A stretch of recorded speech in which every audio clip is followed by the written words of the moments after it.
이날에 갓이 다윗에게 이르러 그에게 아뢰되 올라가서 여부스 사람 아라우나의 타작 마당에서 여호와를 위하여 제단을 쌓으소서 하매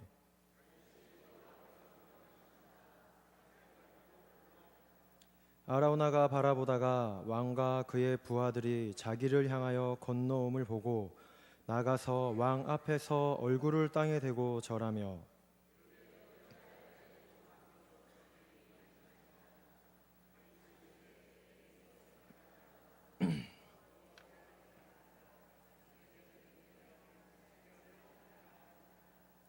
아라우나가 다윗에게 아뢰되 원하건대 내 주 왕은 좋게 여기시는 대로 취하여 드리소서.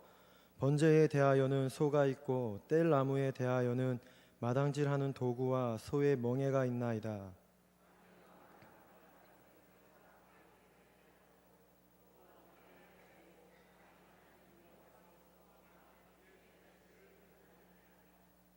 왕이 아라우나에게 이르되 그렇지 아니하다. 내가 값을 주고 내게서 살이라. 값 없이는 내 하나님 여호와께 번제를 드리지 아니하리라 하고 다윗이 은 50세겔로 타작 마당과 소를 사고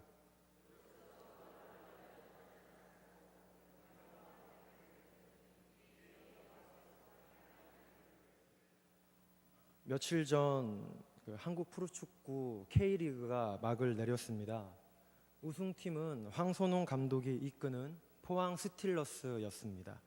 해외 용병 선수 하나 없이 순수 토종 한국 사람으로 구성이 된 팀이었기에 더 의미 있는 우승이었습니다. 마지막 경기가 울산 현대와의 경기였는데 울산은 비기기만 해도 우승이 확정되는 그런 경기였습니다. 그런데 그 마지막 경기에서 전후반 90분이 다 종료된 후에 추가 시간이 몇 분 주어졌고 마지막 1분을 남겨놓은 상태에서 포항이 한 골을 넣어서 우승을 드라마틱하게 얻게 되었습니다. 뿐만 아니라 마지막까지 치열하게 경쟁을 한 다른 게임에서는 마지막 게임 때문에 상위 리그로 올라가는 팀이 있었고 또 하위 리그로 강등되는 그런 팀들도 있었습니다. 프로야구만 마지막 9회만 중요한 줄 알았는데 프로축구도 마지막이 참 중요하다는 생각이 들었습니다. 근래 이제 계속 교회에 오게 되면 교회에서 보는 사람들이 그 사람이 그 사람입니다.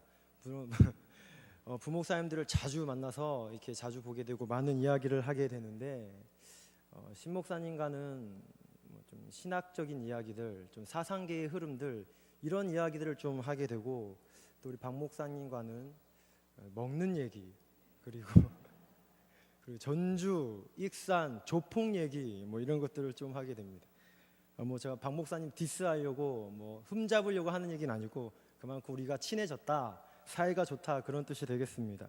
어쨌든 최근에 이 목사님들과 함께 교계에 일어나는 여러 사건들과 또 여러 교회와 또 많은 목사님들을 보면서 목사님들끼리 나눈 얘기가 뭐였냐면 목회에서도 마지막이 참 중요하다.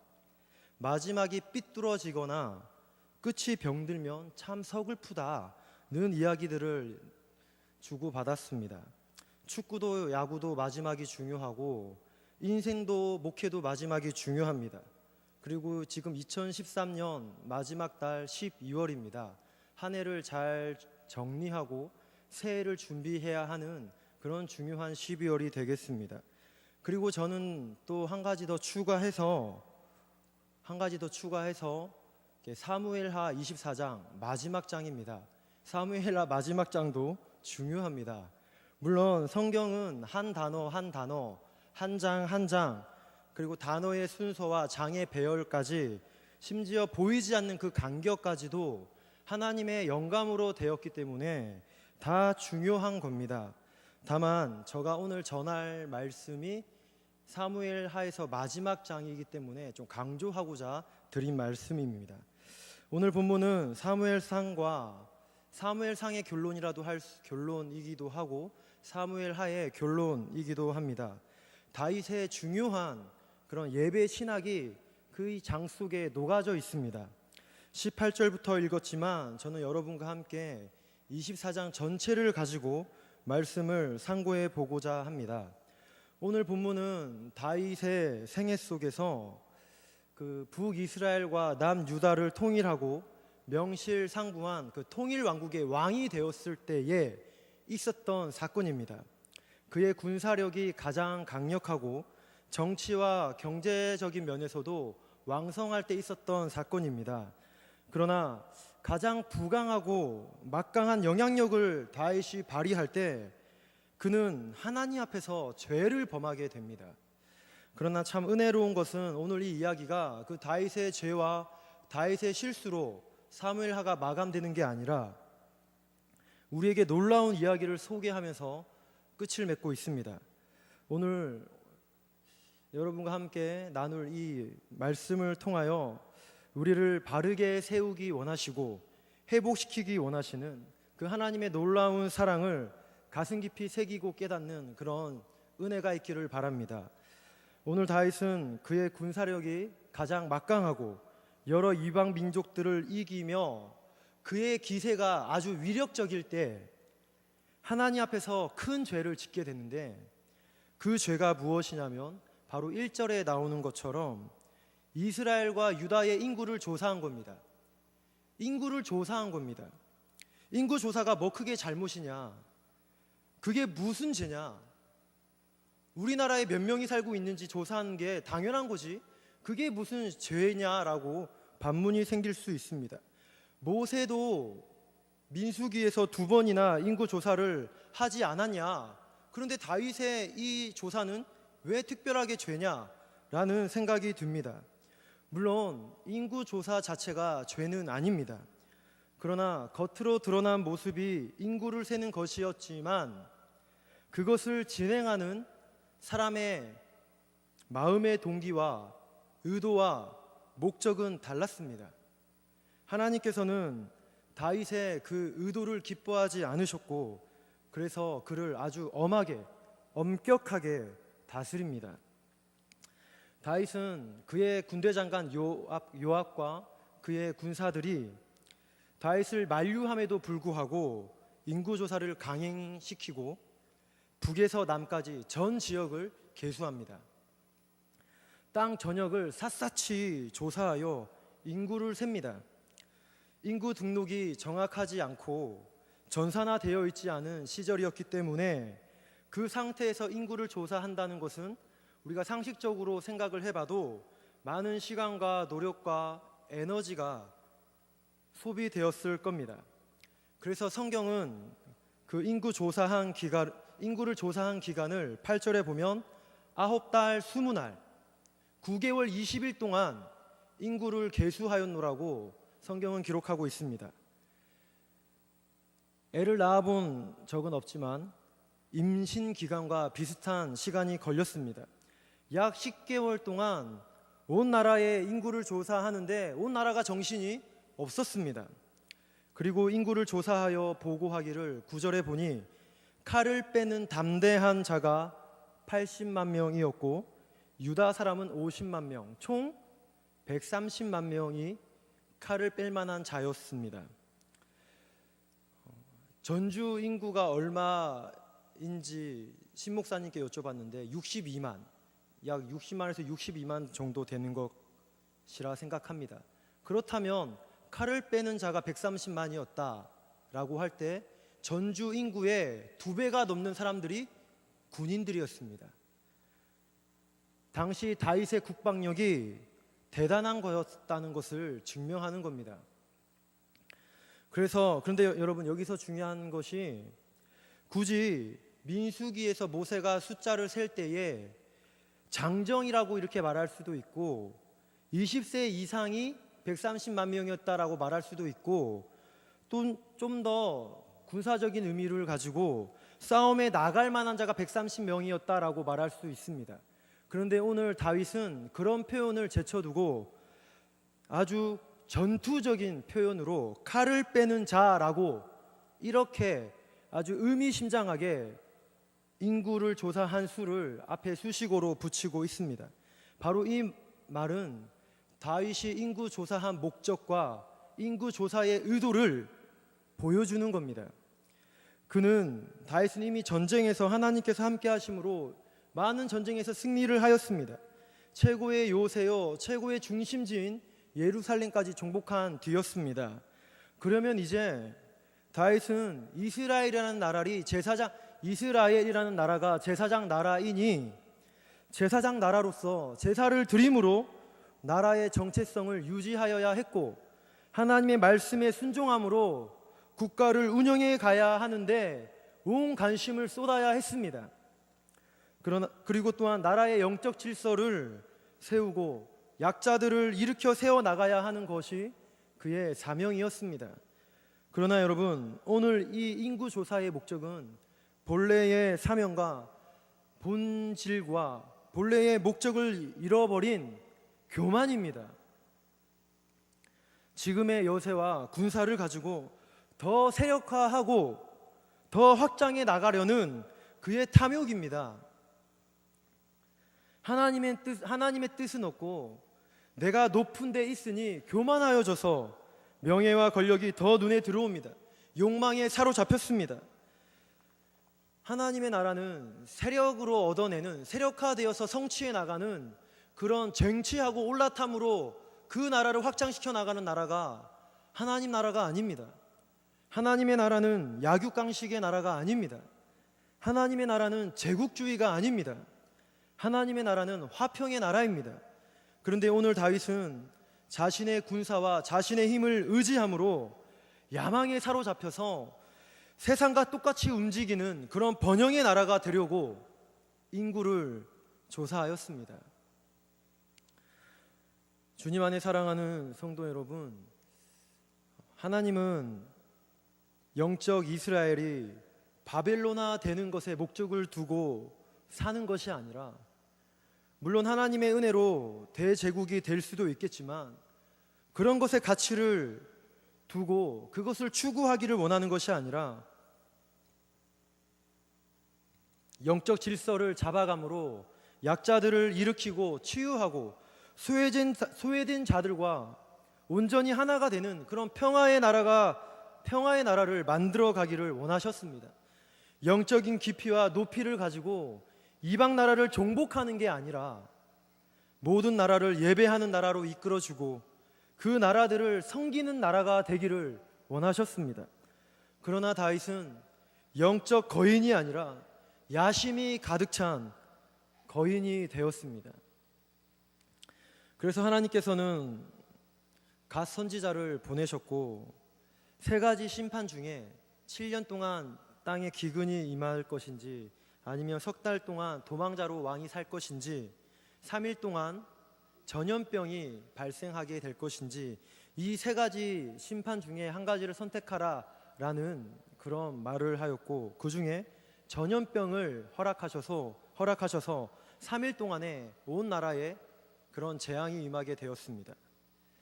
단에서부터 브엘세바까지, 우리식으로 표현하면 할라에서 백두까지 전염병이 온 나라를 휩쓸었습니다.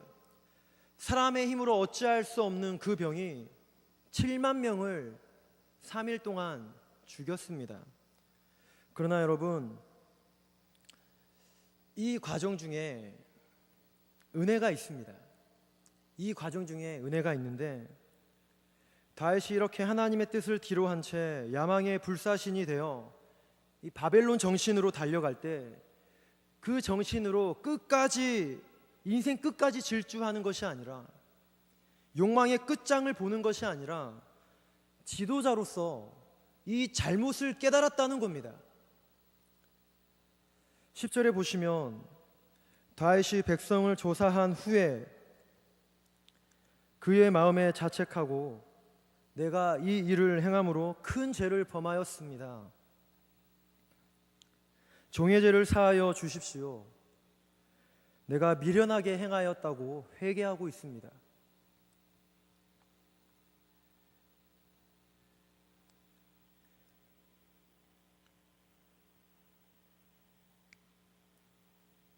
인구 조사가 정치적이고 행정적인 것이 문제가 아니라 자신 안에 거대한 제국으로 나가고자 했던 그 죄와 탐욕을 발견하고 하나님의 뜻에 어긋난 마음을 회개하고 있습니다. 하나님께서는 하나님을 반영하고 하나님의 뜻을 이루는 영적인 나라, 제사장 나라가 되기를 원하셨는데 다윗은 강력해진 자신을 의지함으로 칼로 이루어지는 나라를 건설하기를 원했다는 것을 깨닫고 회개하고 있습니다. 여러분, 사무엘서를 보게 되면 사울과 다윗이 계속 비교가 되면서 나옵니다. 사울의 문제가 무엇입니까? 많은 것을 말할 수 있겠지만 사울은 죄로 모릅니다. 자신이 죄인인지를 모른다는 겁니다. 깨닫는 은혜가 없습니다. 자신이 옳고 자신을 아주 합리화 잘 시키는 그런 천재입니다. 그의 말과 행동은 누가 봐도 비성경적인데 성경적으로 만들기 위해 온갖 말을 갖다 붙이는 그런 천재입니다. 한 예로 사무엘하 15장에 보게 되면 아말렉과의 전투가 일어나게 됩니다. 그 전쟁에서 하나님께서는 아말렉을 쳐서 부순 다음에 전리품을 하나도 챙기지 마라, 아말렉에 있는 모든 것들을 다 없애라 라고 명령하였습니다. 근데 그 명령을 듣고도 사울은 전쟁 후에 승리하고 나서 전리품을 챙기게 되는데 살찌고 기름진 소와 양을 챙겨오게 됩니다. 그리고 이것을 알게 되었을 때 선지자가 왜 남겼냐라고 묻습니다. 그 말 앞에 사울이 하는 말은 귀한 것을 제사 때 쓰려고 남겼다라고 말하였습니다. 여러분, 이렇게 합리적으로 말하는, 덧칠해버리는 사울의 영적인 모습을 보십시오. 죄가 분명함에도 죄로 비치지 않게 하려고 잔머리를 씁니다. 명백한 죄인데도 이단처럼 성경적으로 포장해서 죄가 아닌 척 더러운 짓을 하고 있습니다. 여러분, 사람과의 관계에서도 말이 폭력적이면 큰 죄이며 또 그 듣는 사람에게는 상처가 됩니다. 그러나 이렇게 죄를 성경적으로 합리화시키고 이 말 저 말 갖다 붙이는 것은 더 큰 폭력이 될 수 있습니다. 이것을 고치는 것은 다윗도 못했고 사람도 할 수 없고 그 누구도 할 수 없는 것이니 아마 하나님께서 깨닫게 하시지 않는 이상 평생 사울처럼 그런 영적인 상태로 살게 될 것입니다. 그러나 여러분, 다윗은 어떻습니까? 크게 죄가 아니더라도, 큰 잘못이 아니더라도 자신의 잘못을 볼 줄 알았습니다. 자신이 죄인임을 알고 회개할 줄 알고 돌이킬 줄 아는 사람이었습니다. 다윗이 결코 한순간에 왕이 된 게 아닙니다. 연약하고 무릎 꿇을 수 있는 왕이었기 때문에 명실상부한 최고의 권력을 가진 북과 남을 통일한 그런 통일왕국에 지금도 이스라엘에서는 그렇게 바라는 그런 역사적인 왕이 될 수 있었습니다. 사랑하는 성도 여러분, 정말 무서운 것은 죄를 깨닫지 못하는 겁니다. 죄가 죄인지도 모르고 빛의 속도로 달려가는 겁니다. 성경을 나에게 합리화시키는 겁니다. 신앙생활도 하나님 중심이 아니라 자기 중심으로 하는 겁니다. 누구나 실수할 수 있고 누구나 죄를 지을 수 있습니다. 그러나 깨닫지 못한다면 죽은 것과 마찬가지입니다. 성도 여러분, 내가 인생길을 가고 있을 때에 혹 내가 죄를 지어서 내 인격이 병들어가고 내 삶이 피폐해져가는 부분이 있다면 많이 아프더라도 하나님께서 치시고 깨우치셔서 돌이키시는 그런 은혜가 있기를 바랍니다. 그것이 은혜인 줄 믿습니다. 오늘 다윗은 그런 깨닫는 은혜를 얻어서 회개하고 있습니다. 우리에게도 이런 은혜가 있기를 소망합니다. 그리고 나서 이제 하나님께서는 선지자 한 명을 보내십니다. 갓이라는 선지자를 보내셔서 회복하는 방법을 가르쳐 주십니다. 그게 오늘 우리가 읽은 18절 말씀부터 시작이 됩니다. 아라우나의 타작 마당에서 여호와를 위하여 제단을 쌓으라는 말씀입니다.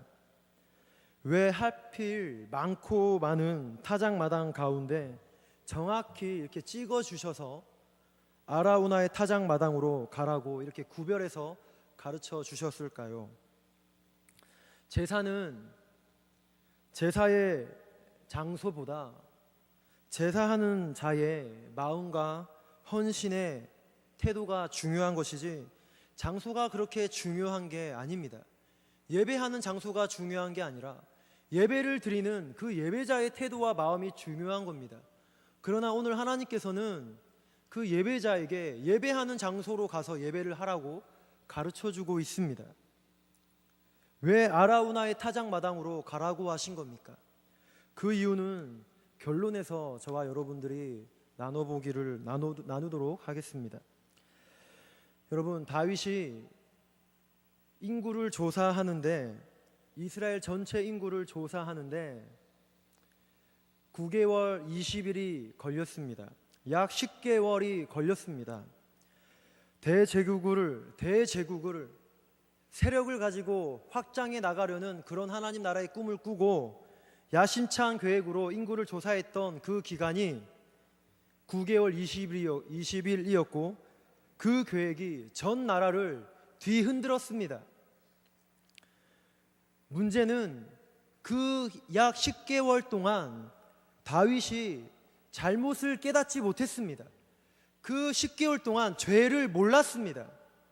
그게 죄인지도 모르고 잘못인지도 깨닫지 못하고 욕망에 사로잡힌 삶을 그 기간 동안 살았습니다. 지도자가 그러하니 국가적으로 야망으로 흘러넘치는 일을 하게 되고 지도자와 국가가 그렇게 야망에 휩싸인 그런 나라가 되었습니다. 이때 하나님께서 하신 말씀이 해결책이, 회복하는 방법이 제단을 쌓으라는 겁니다. 그곳에서 번제를 드리라는 겁니다. 9개월 20일 동안 예배를 안 드렸을까요? 9개월 20일 동안 예배를 드렸습니다. 평소에 하던 대로 다 하며 살았습니다. 학교에 갑니다. 직장에 갑니다. 사람을 만납니다. 일을 합니다. 교회에 옵니다. 기도합니다. 저는 설교를 합니다.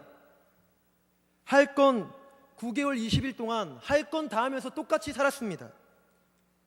그러나 그 가운데 정말 인생을 향한, 정말 우리를 향한 하나님의 진정한 뜻은 깨닫지 못했습니다. 마음 중심에 하나님을 극진히 모시지 못하고 탐욕으로 자신의 힘을 가지고 제국을 이루고자 하는 그런 마음만 가득 찼기 때문에 똑같은 일상은 살았지만 하나님의 뜻은 하나도 알지 못했습니다. 여전히 제 갈 길을 갔습니다. 그러면서 예배도 드리고 할 건 다 있다 생각했습니다. 그런데 오늘 선지자 갓이 와서 아라우나로 가서 다시 예배를 드려라. 9개월 20일 동안 예배를 드렸는데 다시 아라우나로 가서 참 예배를 드려라 라고 말하고 있습니다.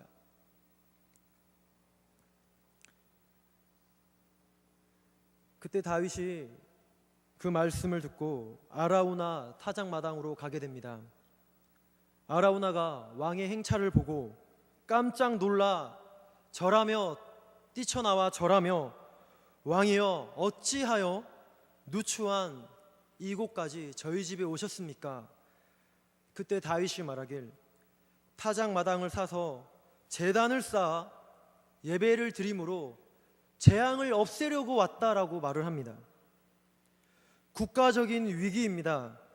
이 통곡의 소리 속에서 7만 명이 죽어가는 통곡의 소리 속에서 사람이 죽어가는 비명 속에서 피비린내가 나는 그런 역병 속에서 이 국가적 위기와 큰 재앙을 내가 제단을 쌓고 예배를 드림으로 이 재앙을 없애러 왔노라고 말하고 있습니다.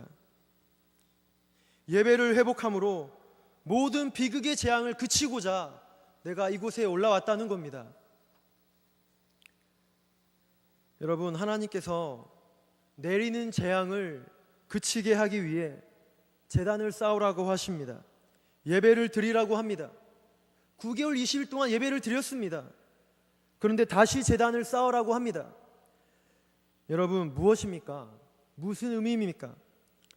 저를 포함해서 우리의 예배가 진심으로 쌓아드리는 산 제물이 되지 못하는 9개월 20일 동안의 예배라면 우리는 하나님께서 기뻐하시지 않는 일을 반복하면서 지낸 겁니다.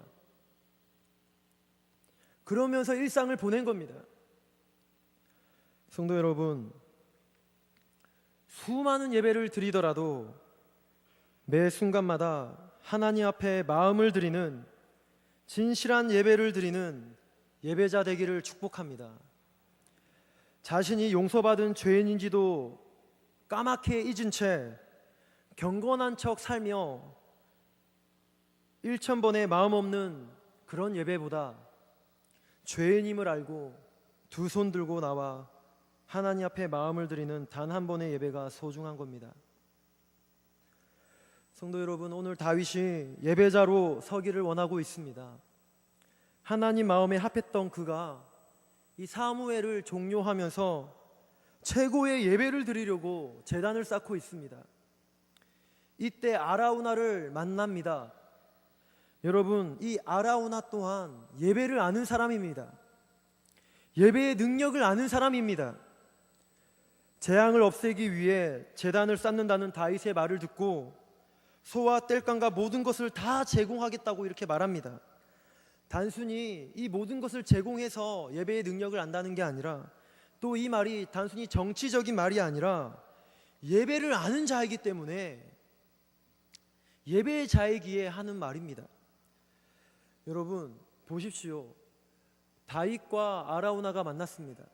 한 명은 왕입니다. 한 명은 소시민입니다. 왕과 소시민이 만났습니다. 인간적으로 만날 수 없습니다. 그런데 오늘 예배자와 예배자가 만났습니다.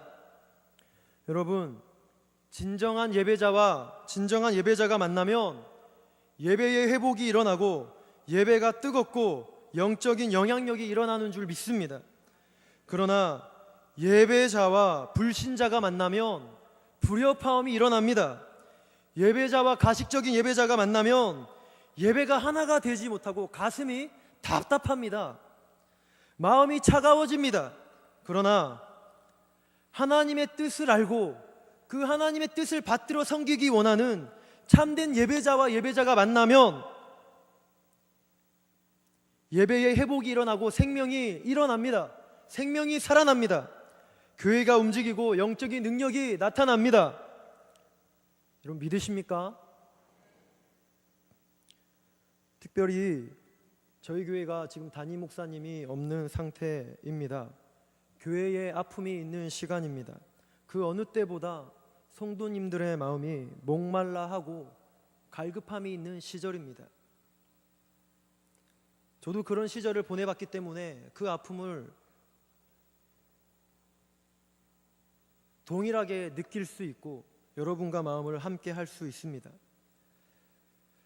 그런 아픔과 담임 목사님이 부재한다는 그런 시절을 보내고 있지만 하나님께서는 그래도 부족하지만 부목사님들을 보내주시고 하나님께서 말씀을 대언하도록 이곳에 세우신 줄 믿습니다. 새로운 목사님이 오시기까지 성도님들께서 때때마다 예배 때마다 단 위에 서서 말씀을 전하는 말씀 맡은 자들을 위해서 기도해 주시기를 바랍니다.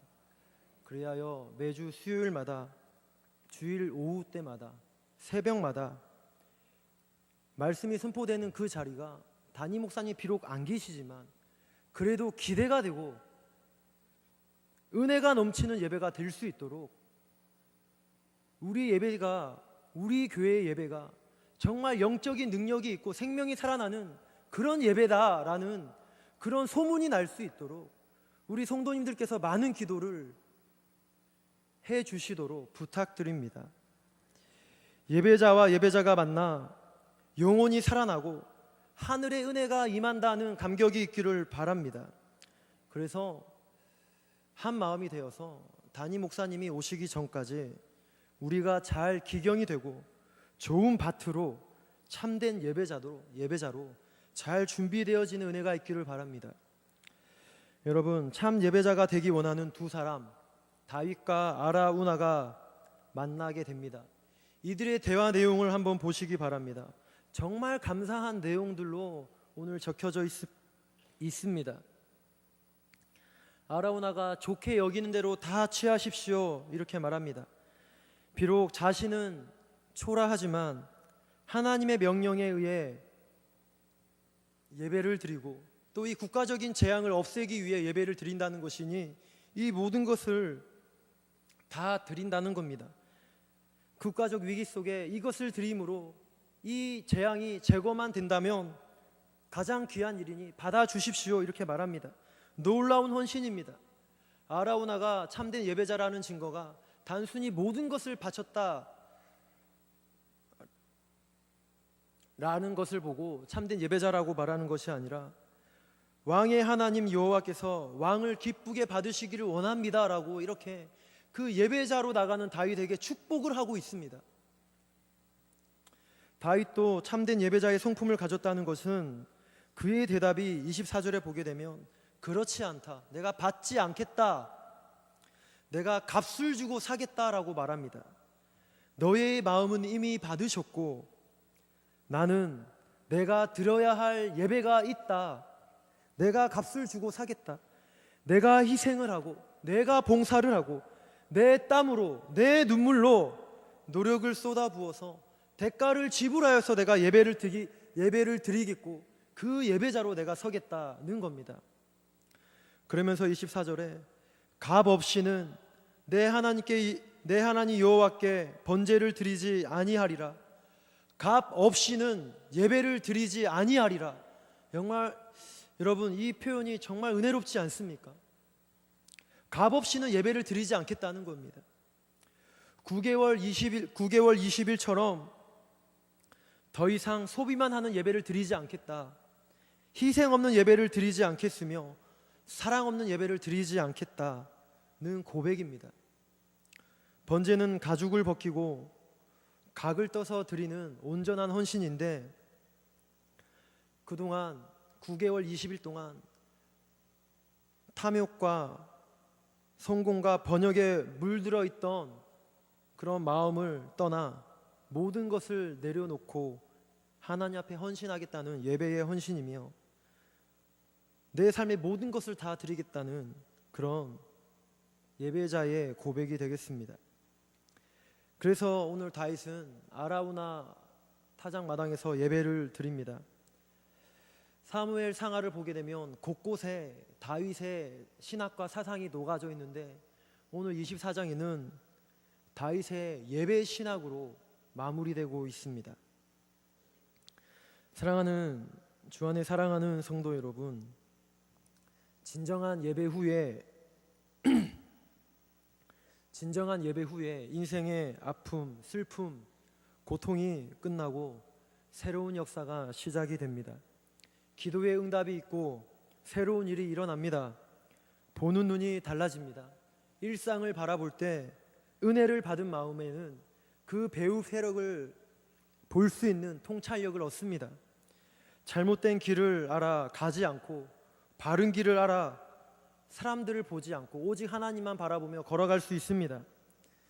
여러분, 아라우나의 타작 마당에서 예배하는 예배자가 될 때 내리는 재앙이 끝나고 하나님의 그 은혜의 문이 열리는 줄 믿습니다.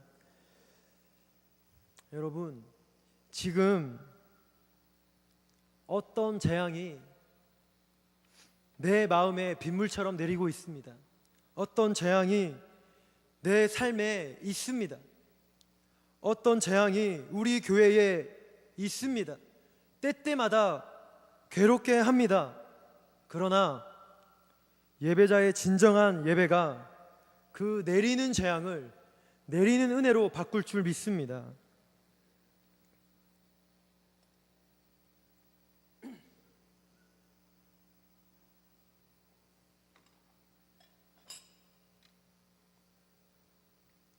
저는 이제 말씀의 결론을 맺겠습니다. 하나님께서는 아무 데서나 예배하라고 하시지 않고 정확하게 아라우나의 타작마당으로 가라고 일러주셨습니다. 우리는 하나님께서 왜 아라우나의 타작마당으로 가라고 가르쳐 주셨는지 그 이유를 성경 전체를 통해서 발견할 수 있습니다.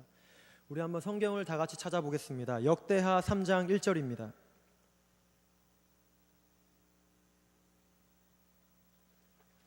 역대하 3장 1절 다 같이 한번 찾겠습니다.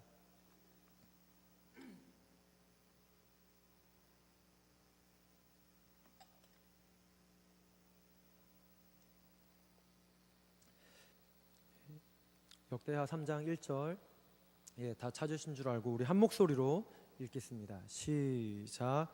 솔로몬이 예루살렘 모리아 산에 여호와의 전을 건축하기를 시작하니 그곳은 전에 여호와께서 그의 아버지 다윗에게 나타나신 곳이요 여부스 사람 오르난의 타작마당에 다윗이 정한 곳이라. 여기서 여부스 사람 오르난과 오늘 본문에 나오는 아라우나는 동명입니다. 같은 인물이 되겠습니다.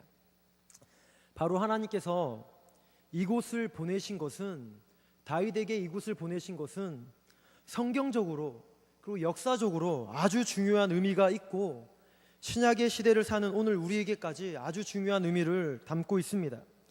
오늘 다윗이 이 사무엘을 마감하며 나라의 재앙이 그치고 예배의 회복을 가져온 이 초소는 후에 다윗의 아들 솔로몬이 성전을 건축하는 그 기본토가 됩니다. 그리고 오늘 다윗이 제단을 쌓은 이곳은 구약 시대 때 아브라함이 예배를 드렸던 모리아 산입니다. 여러분, 모리아 산에서 어떤 일이 있었습니까?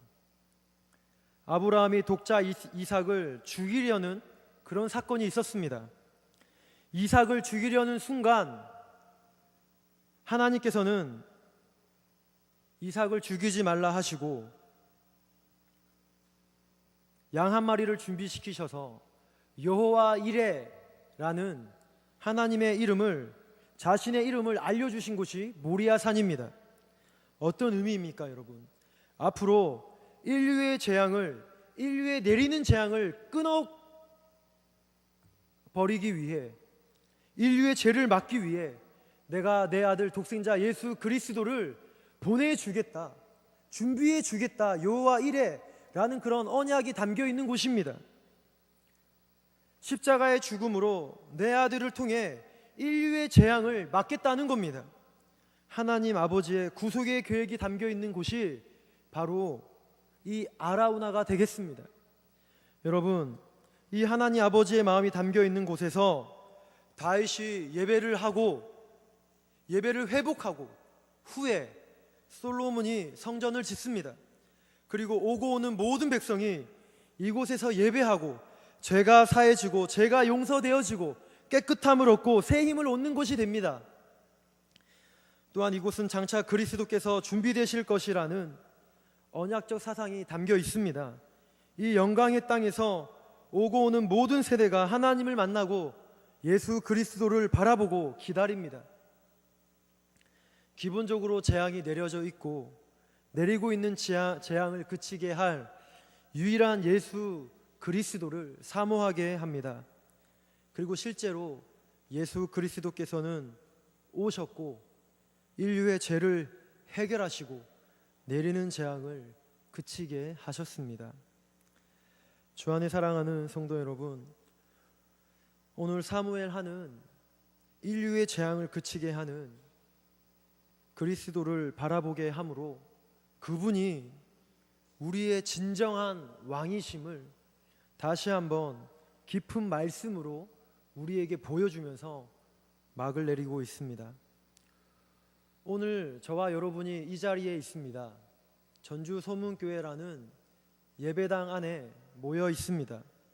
비록 물리적인 장소는 다르지만 모리아 산에서의 언약적인 사상과 아라우나에서 예배의 회복과 솔로몬 성전의 끊임없는 그 용서의 제사의 정신이 녹아져 있는 자리에서 우리가 예배하고 있습니다. 그리고 더 나아가 모든 제사를 한 번으로 마치신, 모든 재앙을 종결하신 예수 그리스도의 그 죽음의 자리에서 우리가 예배하고 있습니다. 지금 우리가 이 복되고 영광스러운 자리에서 우리가 서 있는 줄 믿습니다. 이 거룩한 자리에서 자신의 모든 것을 내려놓고 값을 지불하는 예배를 드렸을 때 내리는 재앙이 그치고 내리는 은혜로 치유와 회복의 역사가 시작이 됩니다.